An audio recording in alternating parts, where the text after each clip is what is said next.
What is up, guys? Welcome to part 2 of my Saviors of Uldum set review. More cards to look at this time around. We're going to get right into it with the only Druid card today, Hidden Oasis. 6 mana, choose one. Summon a 6/6 Ancient with Taunt or restore 12 health. But when we were looking at the untapped potential quests, we were looking for payoffs that you would sort of get on curve if you were very committed to, well, untapping your potential. Basically, ending turns with any unspent mana. So you can get this on turn 6, and does it do a good job catching you up on turn 6? Possibly, right? 12 health might, regain all the health you lost by wasting your mana, and then the 6/6 taunt obviously provides some sort of presence on the board. A little bit eggs in one basket type of card, Boulder Fist Ogre status, but the taunt definitely helps.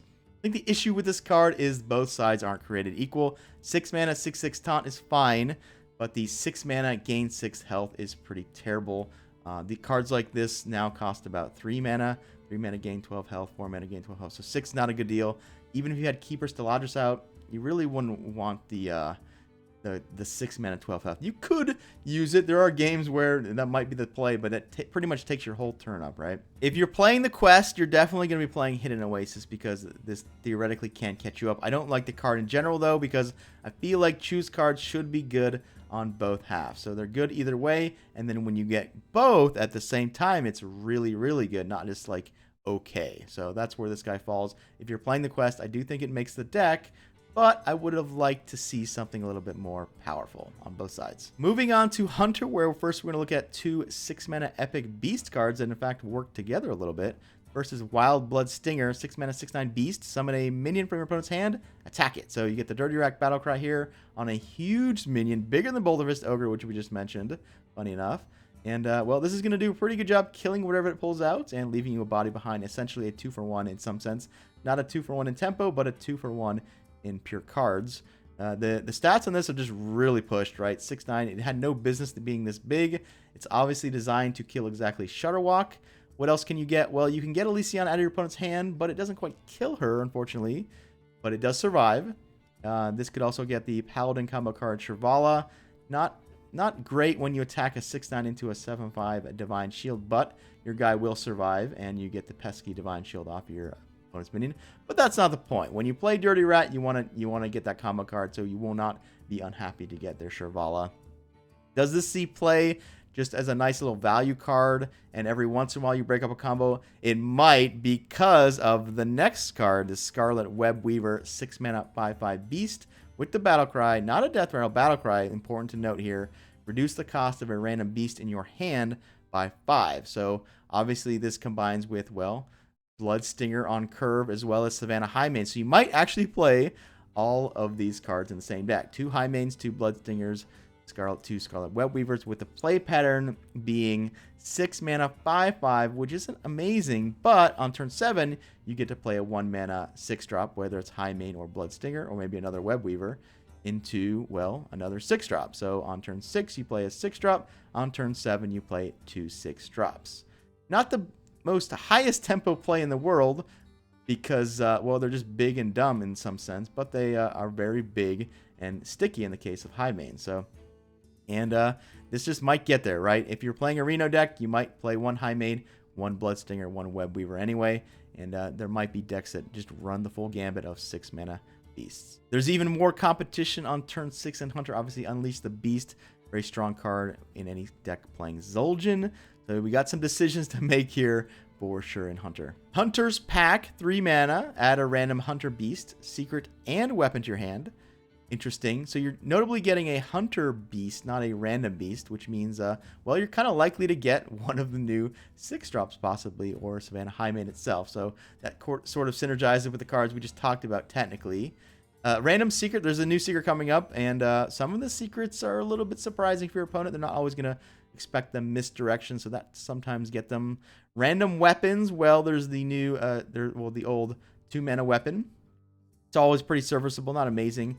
The Gladiator Longbow, and of course Eaglehorn Bow. So you're getting a lot of value here. Technically a lot of face damage over a long game because you're getting a weapon, and you're possibly getting something like Explosive Trap, or maybe you're getting King Crush from your Hunter's Pack. So there's opportunities to get face damage out of this card. Pretty strong value card. Is it playable on Hunter? Hard to tell because Hunter has so many good cards right now. It's just a good time to be Hunter. Do you need to even bother with a card like this?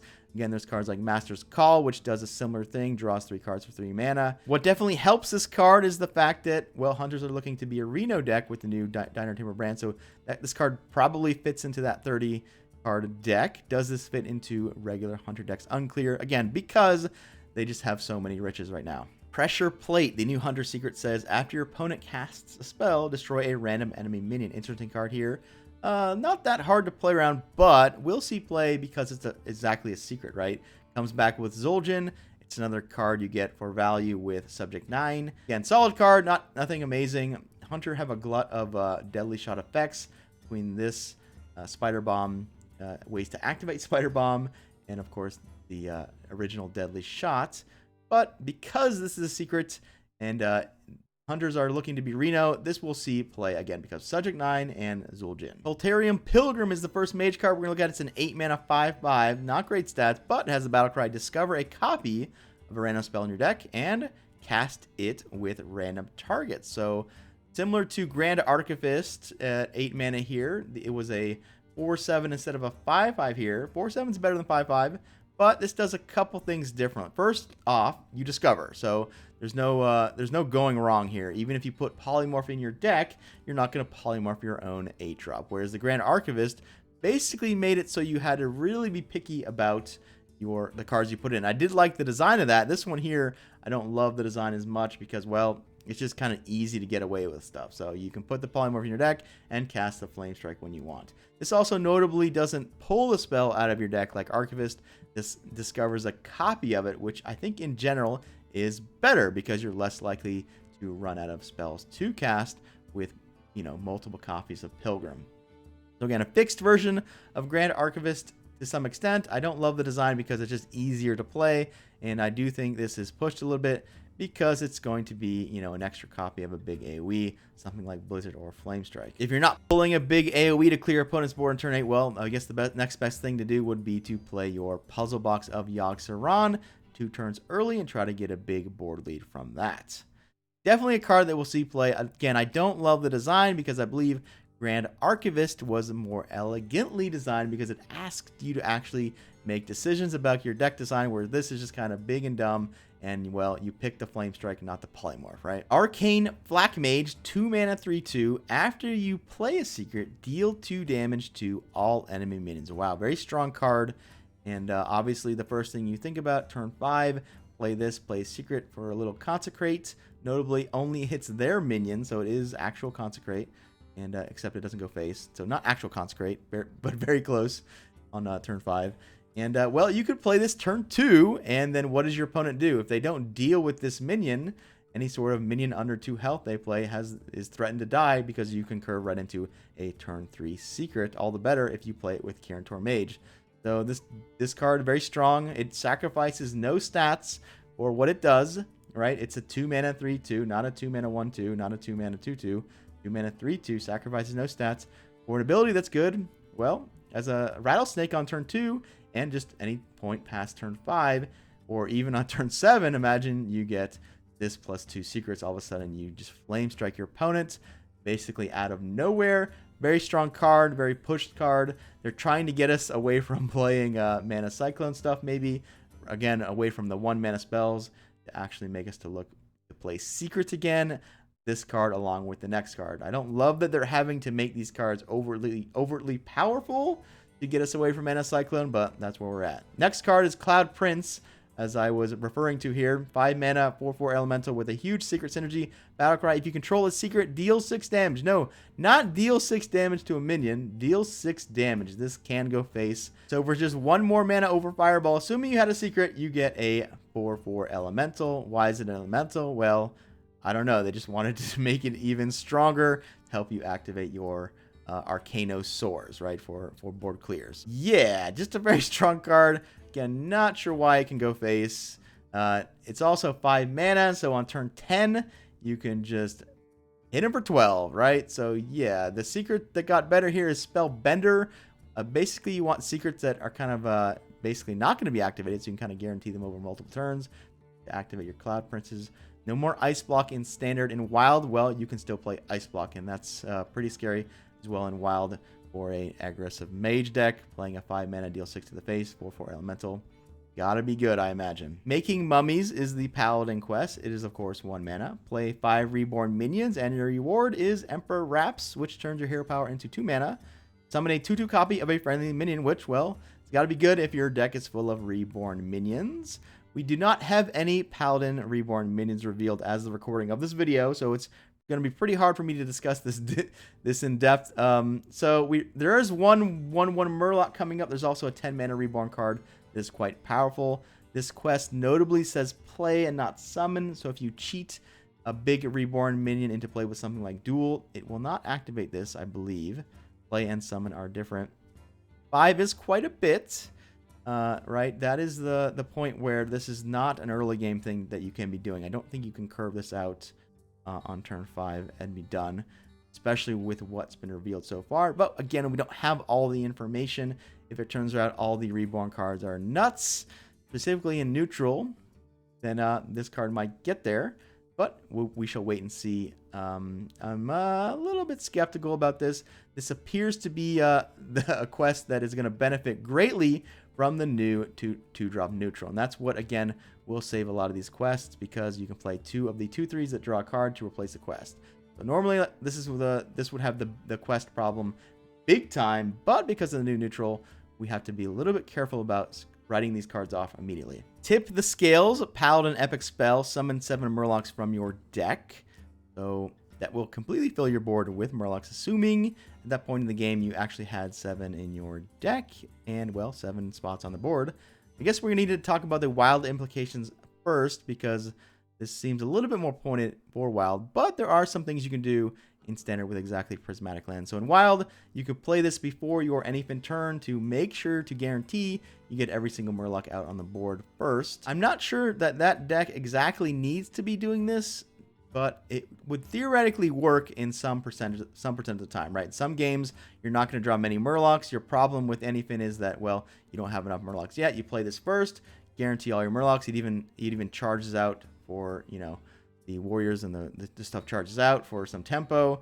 And then you play your anyfin to finish the game in consecutive turns. So there are some situations, some games where everything's going to work out correctly, where you get this first, you have all the Murlocs in your deck, you have anyfins right after. Where a lot of times that won't happen, right? You're going to draw all your Murlocs, and this is going to be a dead card. You don't need to do this, and it's just a card that doesn't need to be played. In Standard, we're going to try to cheat this out early with Prismatic Lens. I'm not too sure how well that will work out. I think the big key is if we get another Nightmare Amalgam card, right? 3 mana, 3/4 Murloc. If we all of a sudden get an 8 mana, 8/8, you know, Nightmare Amalgam with Taunt, then this card gets a lot better, because, well, you got an 8 mana, 8/8 Taunt plus all the Murlocs in your deck. So watch out for Nightmare Amalgam with this. If they make a new one, you got to pay attention. This card does get better. If we don't get a new Nightmare Amalgam, I'm a little bit suspicious of the playability of this thing. High Priest Amet, 4 mana, 2/7 legendary. Whenever you summon a minion, set its health equal to this minion. So it's not a play thing here. It says summon, which is a big difference. So if you have a reborn minion, you play this and then kill your reborn minion off, then it comes back with 7 health instead of 1. That seems good. The play pattern with this, unfortunately, is probably going to be OTK stuff with Stone Tusk Boar. The first thing I thought of when I saw this is, of course, Starliner combo stuff, and that's definitely something we'll be trying. This guy's rate is just really good. It's much like a Archmage of Argothan Priest, where you play this on turn 4. Even if your deck is not totally designed around abusing it, your opponent is going to have to, you know, jump through hoops to make sure this thing, if not is killed completely, is at least, you know, slammed down to a point where the health is actually maybe detrimental to your minions, right? The summon over play ability on this card does mean it has synergy with, well, Mass Resurrect, which could be good if you're hitting Northshire Clear. It could be bad, though, if you're playing cards like Witchwood Grizzly. So there are some deck decisions to be made if you are playing on a Mass Resurrect strategy. I think in general, though, you just play this card if you're playing Priest, regardless of what the heck you're doing. Grand Mummy, 2 mana, 1/2 with Reborn and Death Rattle. So you get the Death Rattle twice. Give a random friendly minion +1/+1, which might be hard to do as early as turn 2. However, worst case scenario, you're kind of getting close to Haunter Creeper here. 2 mana 1/2, that instead summons a 1/1 instead of 2 1/1s. Hopefully by the second activation of Death Rattle, you hit something. At that point, maybe it's better than Haunter Creeper, right? So yeah, pretty strong card. I think if you're playing some sort of a Priest Zoo deck and not a Resurrect deck, this definitely makes an appearance. And Zoo style Priest decks got a huge buff with the recent buff to extra arms. So this card will definitely see play in a Zoo style Priest deck. Enka the Buried, 5 mana 5/5 rogue legendary with the battle cry. Change each Death Rattle minion in your hand into a 1/1 that costs 1. So it makes them really tiny, but more importantly, makes them really cheap to play. So the cards we're looking to hit with this have to be powerful Death Rattles on bodies that are just a little bit awkward to play. Mechathune is the one that probably came to mind for most people. The play pattern here would be to try to draw your whole deck with Miras, play this, and at some point play a 1 mana Cthulhu with an empty hand and you backstab it down. That would be a way to bring Mecha Cthulhu to Rogue for sure. The card I thought of immediately was Deranged Doctor. Turning an 8 mana 8/8 heal 8 into a 1 mana 1/1 heal 8 definitely improves that card quite a bit and is a way for Rogue to grind out a game, possibly. Another huge Death Rattle that's pretty terrible to play on turn 9 is Hakar. If you want the Hakar effect, then it's much better as a 1 mana 1/1, to be sure. Might even fit into the same deck running the Deranged Doctors.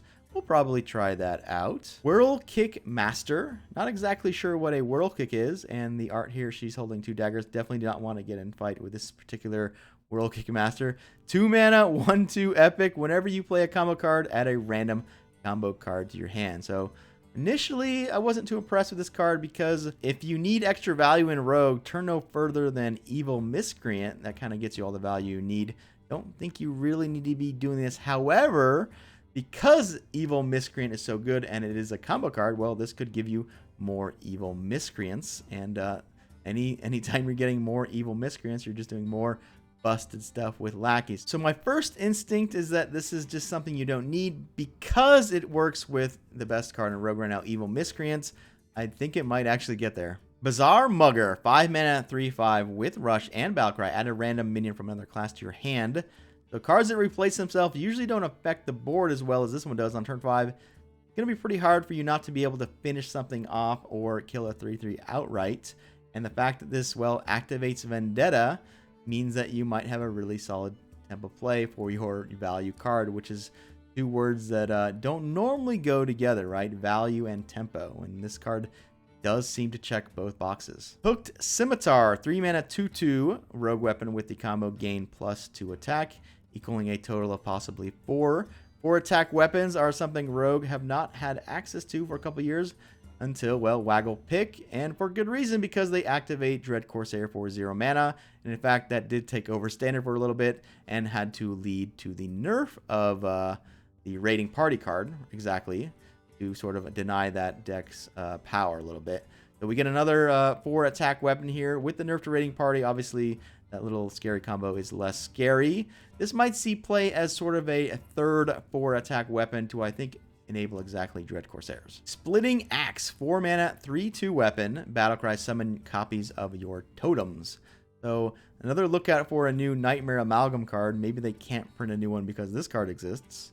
You can in Standard play Nightmare Amalgam on turn 3 and get a copy of it theoretically on turn 4. Maybe that happens. Who knows? The big totem to copy is the new Evil Totem. If you can go off with Evil Totems, you will run away with the game most likely. Anytime you get multiple lackeys, things tend to go in your favor, for sure. That's the big synergy there in Standard. In Wild, this gets a lot more interesting because of Gen, Hero Power, and exactly Totem Golem, and to some extent, Thing from Below. Anytime you, well, make more totems, you make your Thing from Below come out even earlier. So yeah, Totem Golem on turn 2, you overload turn 3, turn 4, Splitting Axe. Hopefully some of the Totem Golem remains. You copy it, make your Thing from Below even cheaper. And because again, your Hero Power just costs 1, it's not too hard to weave this in the same turn you play it. Again, Shamans tend to lean toward a face damage finish, and a weapon will obviously help enable that. They already played Jade Claw, so that gets in the way just a little bit. Turn 2 Jade Claws, overload turn 3, turn 4 Splitting Axe, however, does curve technically. Rift Cleaver, 6 mana, 7/5 demon. So it's got Illidan stats with the battle cry, destroy a minion. Well, that's good. Then it says your hero takes damage equal to its health. So it could be a very high price to pay. However, because this can act like an execute, can finish off a pesky 5/1 or something, it's a pretty good deal in a lot of situations. And there are going to be games where your opponent plays a Mountain Giant. You got to kill that Mountain Giant before they Conjure Calling it. So you go ahead and take your 8 damage, and you might be happy with that. So obviously, this has the opportunity to kill you really quickly. Definitely going to see play in Wild because it's an even card. It combos very well with Molten Giants and, again, Shaman for sure. Card that is also a big demon, so it randomly has synergies with cheating demons into play, technically. Card that will see play for sure. It's also going to combo with the next standard card here, Diseased Vulture, 4 mana, 3/5 beast. After your hero takes damage on your turn, summon a random 3-cost minion. Notably not a 3-cost beast, which we've been seeing recently. 3-cost minion. I think in general, a 3-cost minion is worse than a 3-cost beast just because you have maybe more unworthy minions at 3 mana. But I haven't looked at it, so it's possible that the average is just the same as average beast. Regardless, Disease Vulture, 4 mana, 3/5, pretty solid stats, and it has the opportunity to run away with a game if you keep tapping. On turn 6, you can play this and tap to get sort of a good deal, right? 4 mana, 3/5 plus a 3-drop. 4/6 is a pretty good deal, assuming you didn't need any immediate tempo. Definitely a card that has to be dealt with. The Vulture does, and obviously it combos pretty well with the previous card, the Rift Cleaver, right? Turn 4 Vulture. Vulture survives, coin out Rift Reaver, kill their best minion, and get a 3-drop out of it. Expired Merchant, 2 mana, 2/1 with the battle cry. Discard your highest cost card. Well, that's not good, but then it says Death Rattle, add 2 copies of it to your hand. So if you're banking on a big thing, well, you get 2 more of them later. So that seems like a good deal. You don't need your high cost card in the immediate short term, so the fact that it's gone is no big deal, and then for later you get 2 copies. The only issue here, of course, is silence, and this comes so early in the game that your opponent is not going to want to probably play a silence card on a 2-drop. We shall see. So the big things in Standard is Sea Giant. Sea Giant sees play in Zoo. A Zoo deck doesn't really want to play a 2 mana 2/1, right? They want to play high health minions on turn 2, but because you're possibly getting 2 Sea Giants, or maybe something like 2 Leroy Jenkins, then this very well could be worth it. Control decks in Standard, I think the key card to look out for is Godfrey, Lord Godfrey. Possibly, you might have to play opponent who gets 3 Lord Godfreys, right? Because they play Expired Merchant, ends up copying Godfrey, and then they play another one, and they copy Godfrey again. I think they get 3 total, if my math is correct, right? You lose 1, gain 2. So you have 2, you lose 1, you gain 2, so you have 3, right? Yeah, so 3 possible Lord Godfrey games. There are other things you can do in Warlock. Mountain Giant comes to mind for sure. If you're playing a hand-lock deck, this fits into that theme as well. You play this turn 2, it gets killed off, you're up a card, you copied another Mountain Giant. So yeah, definitely sees play copying either Giants or maybe Godfrey. In Wild, things get even sillier because then you're starting to copy things like Void Lord and Mal'Ganis, and just make sure, well, Gul'dan and Azoth turns even more scary. Evil Recruiter, 3 mana, 3/3, battle cry, destroy a friendly lackey. That's pretty specific, but then you get to summon a 5/5 demon. Holy moly. So it looks like this is going to most likely cost 4 mana, just so you can guarantee your lackey will be free to be killed, because, well, you get a 5/5 out of the deal. Warlocks have access to one of the better lackey cards, the Evil Lackey, as it generates 2 lackeys.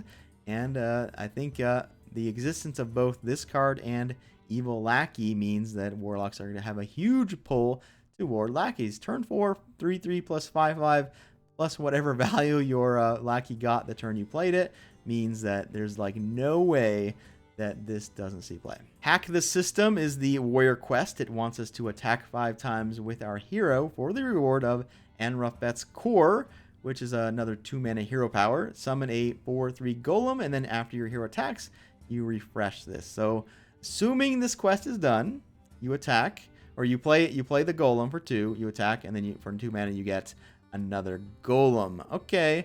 Attacking 5 times is a lot. You can start doing that, well, as early as turn 1 with Upgrade. In Wild, you have the Azos First Mate. 5 times is quite a bit, and I don't love this card. I think because it interferes so much with Dr. Boom. Dr. Boom, I think, is probably a better hero power than this, and it doesn't require you to throw away a card in your mulligan and attack 5 times. A lot of times warriors also don't want to give up their armor, right? If they're playing a more controlling game, this would want you to grind a game out. Losing your armor hero power, not the best thing in the world in a grind out game, especially when you're also giving up Dr. Boom hero power. So looks like a pretty underwhelming quest, to be sure. Bloodsworn Mercenary, 3 mana, 3/3 with the battle cry. Choose a damaged friendly minion, and then you get to summon a copy of it. Summon a copy is a powerful effect.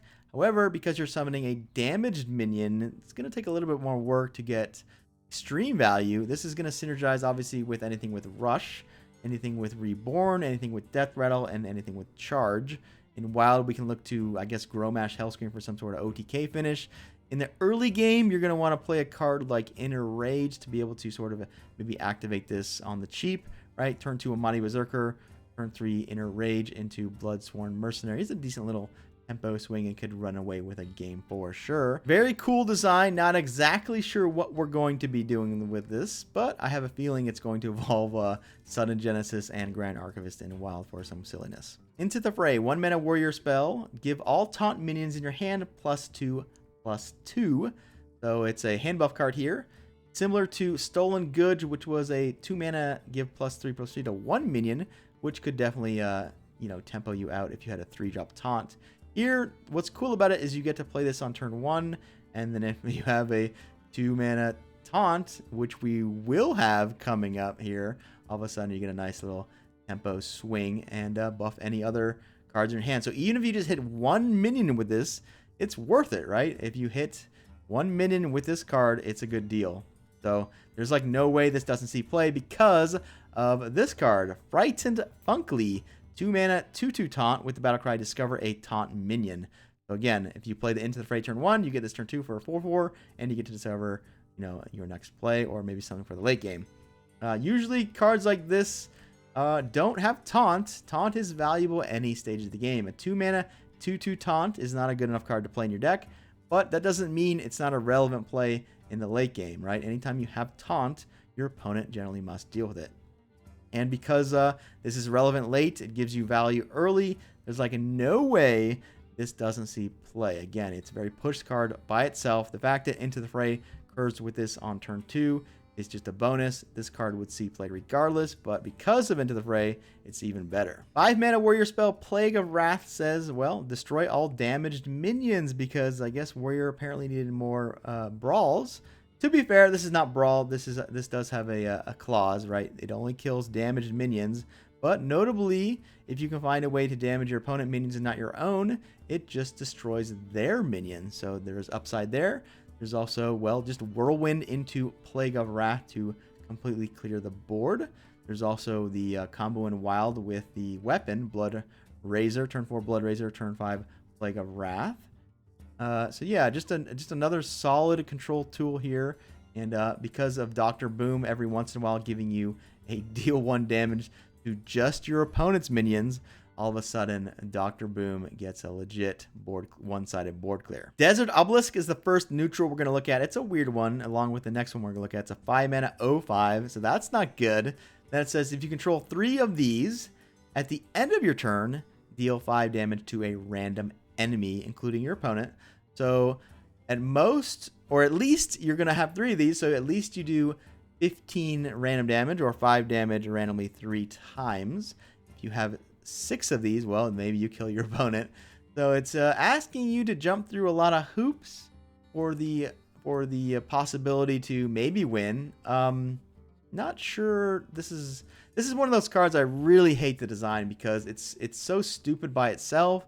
And if you actually get it to work somehow, then it might be broken, but it probably won't be broken, but it could be broken. So to me, it's like a lose-lose card because it's really stupid by itself. You can't really build around it unless you're going for exactly the sort of OTK-ness of it.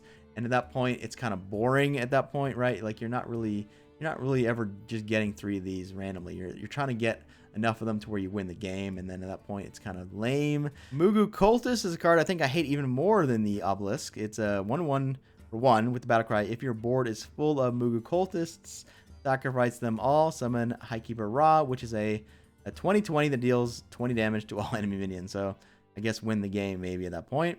I don't love this because there's basically exactly one way to do this in Rogue with Togwego Scheme. To me, it's not very interesting design. It's just terrible on its own.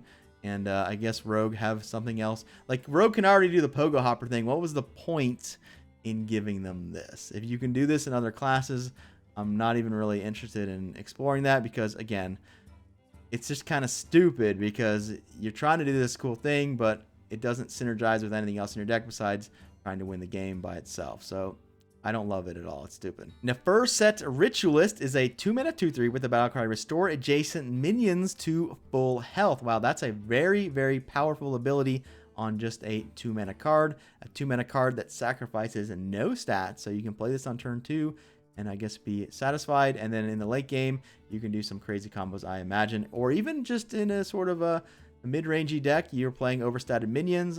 You bash with them and then heal them to full for just 2 mana. Very good deal, very strong card. Again, there's like no way this doesn't see play somewhere. Infested Goblin, 3-mana 2/3 with Taunt and Death Rattle. 2 keywords that don't normally appear together because they work well together.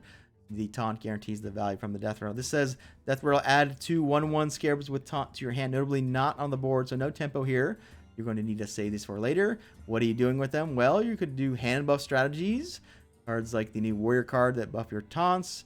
By +2/+2. Also, the Paladin card is the hand buff card. The newly buffed 5-mana card would buff these. Buffing taunt minions scales pretty well, right? The cards with taunt take buffs fairly well. You could also use it with, I guess, Magic Carpet as a way to torpedo the taunts into something. Not that you would want to torpedo a taunt, but you could. So yeah, this is a pretty versatile card here. 3-mana 2/3 taunt is pretty bad, but if you're doing something important with those scarabs, then this could definitely see play. Generous Mummy, 3-mana neutral, and boy is she generous. It's a 3-mana 5/4 which is good. That has Reborn, which is good, but your opponent's cards cost 1 less. Notably not spells, just all their cards. This is something that, well, your opponent might not want to even kill because whatever strategy they have, this is going to accelerate it really hard. And anyone that's played Mage recently in Standard knows how good Mana Cyclone is. Anyone that's played Mage in Wild recently knows this is not an effect you want to be messing around with. So I do not see a world where this is good. Mermy is a 1-mana 1/1 with Reborn, and it's a Murloc. So it's a Murloc on both sides. A very strong neutral card here. And don't be surprised if a lot of decks moving forward are playing 2 Mermies and 2 Toxfins because, well, anytime you have a Mermy on the board, you just are threatening a big poisonous swing. Fish Flinger, 3-mana 2/3 Murloc with the battle cry. Add a random Murloc to each player's hand. Well, we just talked about how you might want to be playing Murlocs in any deck because of the synergy between Mermy and Toxfin. At that point, maybe you go ahead and throw in more Murlocs neutral with the Fish Flinger. You know you're playing Murloc, so the random Murloc should theoretically benefit you more than your opponent, unless you're playing against, well, a Murloc deck as well. This is another card like the Mermy that is giving nothing up for its stats while also having the Murloc tag. It will definitely see play. Anubisath Warbringer, 9-mana 9/6 with the Death Rattle. Give all minions in your hand +3/+3. So here we have the classic problem. Very bad body, very strong Death Rattle. Giving all minions in your hand +3/+3 will go a long way towards winning the game, to be sure. But a 9-mana 9/6 is something you almost never, ever want to be doing ever. So you have to find a way to cheat this into play. There are quite a few ways to do this in Standard. Shaman specifically has Eureka for 6 mana. Not that that's amazing, 9-mana or 6-mana 9/6, but the Death Rattle is again very strong. Muck Morpher might be the better choice here.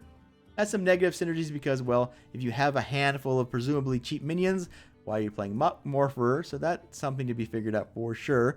But if you just give your Walking Fountain +3/+3, that's a pretty good deal. That's an extra 6 damage, extra 6 health. So I can definitely see that happening, to be sure. Priest have Zarek's Cloning Gallery, which is a way to get this out. You still have to spend 9 mana, but you at least don't have to sit with a 9/6 body only. At that point, you're getting stuff like taunts and Zelax, etc. to protect yourself.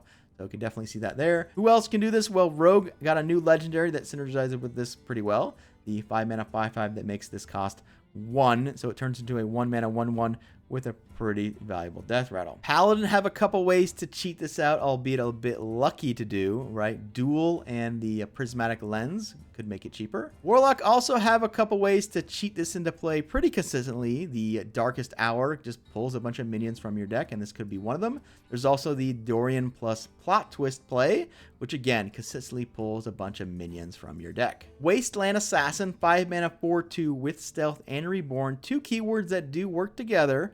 Your 4/2 hopefully cannot be interacted with on turn 4. You get to attack where you want, and then, well, it comes back as a 4/1. Again, hopefully the stealth does its job here. The issue is that it starts with just 2 health, and it comes back with just 1 health. So it's vulnerable to all sorts of AoE. I mean, best case scenario, the card's not bad, right? You did 4 damage twice, hopefully to where you wanted to go. You could think of this as an aggressive card in some sense because it's hard to interact with stealth. You could go 4 to the face, they deal with it, and then you do 4 to the face again. So theoretically an aggressive card. There's technically some combo applications with this card in exactly Shaman. If you were to play Wind Fury and Mega Wind Fury on it, you could try to OTK, but then you need to find a way to buff this previously before going off with Wind Fury. I think the Ravenholt Assassin does this better because it starts with 7 attack instead of 4. You would have to put Ancestral Spirit on it if you're worried about protecting it from, AoEs like Brawl or Mass Hysteria. But while this does protect itself from AoE, because it doesn't start with high enough attack to OTK with Wind Fury, I do think if you're trying to do the corner case, Wind Fury, Mega Wind Fury win in Shaman, you would play the other Assassin over the Wasteland Assassin. The last card today is a big one. It's a 10 mana 10/10 legendary Colossus of the Moon with both Divine Shield and a Reborn. 2 keywords that of course work very well together because it covers up some of the weaknesses of Reborn. Your 10-drop comes back as a 10/1 Divine Shield, which could be theoretically hard to deal with, right? So you're still going to want to cheat this into play somehow. So all the cards we were talking about with Anubisoth Warbringer come into play here. Cards like Plot Twist Dorian, cards like Darkest Hour, cards like Duel, cards like Gallery. Again, we want to cheat this into play because when it dies, it comes back as a big threat. This card's also guaranteed to see play in Standard because it costs exactly 10 mana. It means when you play Sea Giant Conjurer's Calling, you're just kind of likely to get Colossus of the Moon.